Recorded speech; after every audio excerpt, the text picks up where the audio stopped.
नमस्कार दोस्तों, स्वागत है आप सभी का हमारे चैनल पौराणिक लोक पर।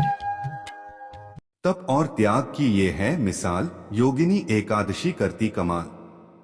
हर सांस में हो नारायण का नाम, अंत समय में मिले परम धाम। राधे राधे हरे कृष्णा प्रिय मित्रों, आप सभी भक्तों को पापों का नाश करने वाली योगिनी एकादशी की हार्दिक शुभकामनाएं।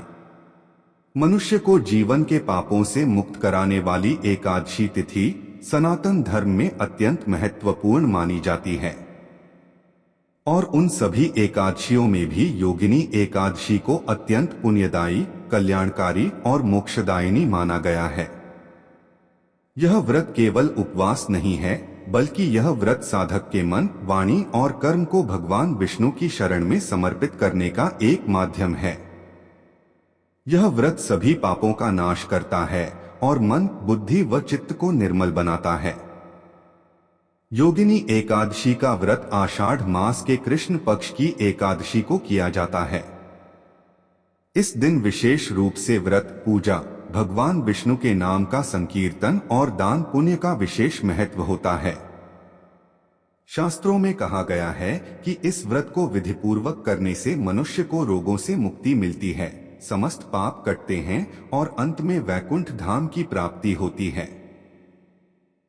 यह व्रत समस्त मनोरथों की पूर्ति करने वाला और श्रीहरि की कृपा का साक्षात मार्ग माना गया है। तो मित्रों, आज के इस शुभ अवसर पर हम आपको योगिनी एकादशी व्रत की कथाएं सुनाने जा रहे हैं। आशा करते हैं कि आप सभी भक्त कथा को प्रसन्नचित होकर सुनेंगे।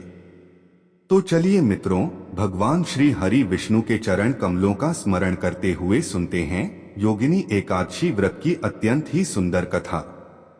एक समय की बात है जब भगवान श्री कृष्ण और धर्मराज युधिष्ठिर के मध्य अत्यंत महत्वपूर्ण धर्म चर्चा चल रही थी। युधिष्ठिर ने श्रद्धापूर्वक पूछा, हे मधुसूदन, आपने ज्येष्ठ मास के शुक्ल पक्ष में निर्जला एकादशी का वर्णन विस्तार से किया था।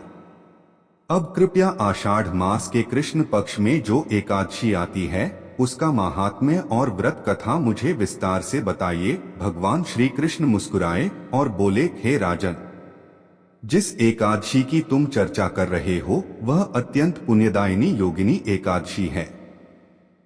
यह एकादशी समस्त पापों का नाश करती है, विशेष रूप से वे पाप जो अनजाने में या मोहवश हुए हों।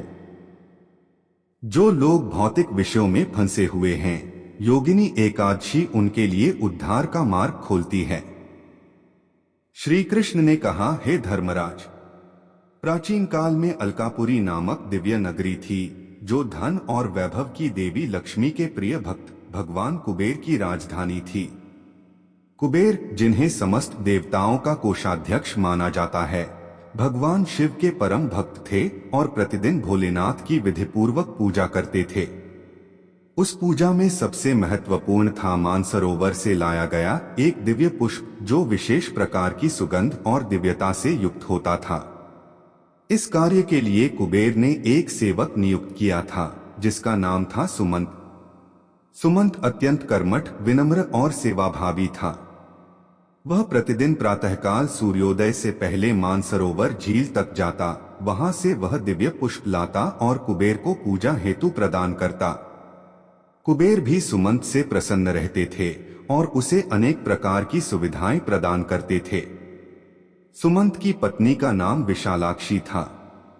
वह रूपवती, आकर्षक और चतुर स्त्री थी जिससे सुमंत अत्यधिक प्रेम करता था, यहाँ तक कि वह कई बार अपने कर्तव्य को भी पीछे छोड़ देता था। एक दिन जब सब कुछ सामान्य प्रतीत हो रहा था, सुमंत मानसरोवर से पुष्प लेकर लौटा, लेकिन अपने कर्तव्य का विस्मरण कर बैठा। वह सीधे कुबेर के पास न जाकर अपनी पत्नी के पास चला गया और पत्नी के साथ प्रेम प्रसंग में लिप्त हो गया और उसे समय का भान ही नहीं रहा। इधर कुबेर, जो प्रतिदिन नियत समय पर पूजा करते थे, इस विलंब से अत्यंत चिंतित और क्रोधित हो उठे। 6 घंटे बीत चुके थे, पुष्प अब तक नहीं आया। आखिरकार कुबेर ने सिपाहियों को आदेश दिया कि सुमंत को ढूंढ कर लाएं। जब सिपाही सुमंत के घर पहुंचे तो उन्होंने देखा कि वह अपनी पत्नी के साथ प्रेम और भोग में डूबा हुआ है। उन्होंने तुरंत जाकर सारी सूचना कुबेर को दी। यह सुनते ही कुबेर का क्रोध 7वें आसमान पर जा पहुंचा। उन्होंने सुमंत को दरबार में बुलाया। भयभीत और लज्जित सुमंत कांपते हुए वहां पहुंचा और हाथ जोड़कर क्षमा याचना करने लगा। लेकिन कुबेर बोले, हे नीच सेवक, तूने अपने स्वामी और मेरे इष्ट भगवान शिव के साथ विश्वासघात किया है। पुष्प न आने के कारण पूजा नहीं हो सकी और यह सब तेरी आसक्ति का फल है। इसलिए मैं तुझे शाप देता हूं कि तेरा पूरा शरीर कोढ़ से ग्रसित हो जाए, तू पृथ्वी पर कष्ट भोगता हुआ भटके और अपनी पत्नी से सदा सर्वदा के लिए अलग हो जाए। जैसे ही कुबेर का शाप पूर्ण हुआ, उसी क्षण सुमंत के शरीर पर कोढ़ फैल गया। उसका सुंदर शरीर कुरूप हो गया, आंखों से आंसू बहने लगे और वह प्रचंड पीड़ा के साथ पृथ्वी पर आ गिरा। राजमहल से बाहर निकाल दिया गया और नगरवासी उसे घृणा की दृष्टि से देखने लगे। वह अनेक वर्षों तक वन वन भटकता रहा, भूख, प्यास और रोग से त्रस्त। किंतु उसके भीतर कहीं न कहीं भक्ति की वह चिंगारी जीवित थी, जो उसे प्रतिदिन भगवान शिव का नाम लेने को प्रेरित करती थी। कई वर्ष बीत गए। एक दिन वह हिमालय के समीप एक पर्वतीय गुफा में पहुंचा, जहां महान तपस्वी ऋषि मार्कंडेय तपस्या कर रहे थे। सुमंत ने कातर दृष्टि से ऋषि को देखा और गिरते हुए उनके चरणों में साष्टांग दंडवत किया। ऋषि ने आंखें खोली और करुणा भरी दृष्टि से सुमंत को देखा। वे बोले, वत्स, तुम कौन हो? तुम्हारा शरीर रोग से पीड़ित है और आत्मा क्लांत लग रही है। अपनी व्यथा कहो। तब सुमंत ने पूरे भाव और आंसुओं के साथ अपनी जीवन कथा सुनाई, सेवा, अपराध, शाप और उसकी अब की स्थिति। ऋषि मार्कंडेय ने शांत भाव से उसकी बात सुनी और बोले, पुत्र, तुमने अतीत में अवश्य अपराध किया है, परंतु तुमने भगवान शिव की सेवा की थी, वही तुम्हें उद्धार देंगे। इस बार आषाढ़ मास के कृष्ण पक्ष की जो एकादशी आएगी, वह योगिनी एकादशी कहलाएगी। तुम उस दिन पूर्ण नियम और श्रद्धा के साथ व्रत करना, रात्रि में जागरण करना और अगले दिन ब्राह्मणों को भोजन, वस्त्र और दक्षिणा देना।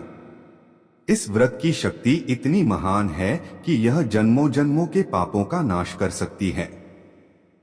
सुमंत ने उस पर्वत पर ही निवास कर योगिनी एकादशी व्रत की प्रतीक्षा की। जैसे ही वह पावन तिथि आई, उसने भक्ति भाव पूर्वक व्रत किया, न अन्न ग्रहण किया, न जल, केवल भगवान विष्णु के नाम का जाप करता रहा। उसने रात्रि में जागरण किया, अगले दिन नदी में स्नान कर दान दिया। व्रत की पूर्णता के साथ ही उसका शरीर धीरे धीरे ठीक होने लगा। कुछ ही दिनों में उसका कोढ़ समाप्त हो गया, शरीर में कांति लौट आई और वह फिर से पूर्ण स्वस्थ हो गया।